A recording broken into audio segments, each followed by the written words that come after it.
خبر شامکت نوشکی سے ہمارے بیورو چیف غلام رسول جمالدینی کی رپورٹ کے مطابق secretary local government Abdul Rauf Baloch اور secretary board local government Shujaat Ali Baloch نے نوشکی کا دورہ کیا۔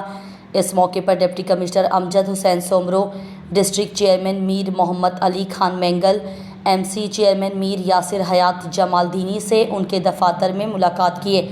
انہوں نے علاقائی مسائل سے سیکریٹری لوکل گورنمنٹ کو آگاہ کیا۔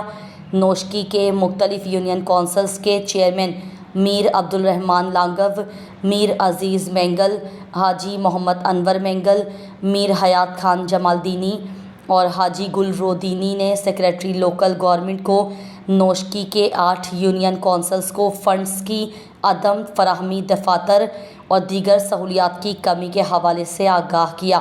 سیکریٹری لوکل گورنمنٹ رؤف بلوچ نے مسائل جلد حل کرنے کی یقین دہانی کرائی۔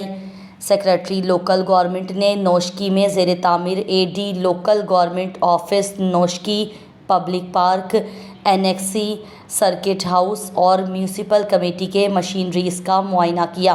Chief officer local government Haji Manzoor Ahmed Badini, XEN local government Abdul Qadir Barech, chief officer municipal committee Munawar Khan Mandai نے اپنے محکموں کے حوالے سے جاری کام و صفائی کی صورتحال پر بریفنگ دی۔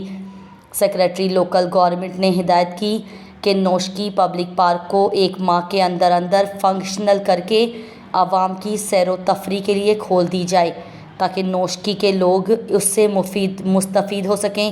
سیکریٹری لوکل گورنمنٹ سے نوشکی میونسپل کمیٹی کے اپوزیشن اراکین نے سردار منظور پرکانی کی سربراہی میں ملاقات کر کے نوشکی شہر و دیگر علاقوں میں صفائی کی صورتحال پر اپنے تحفظات کا اظہار کیا۔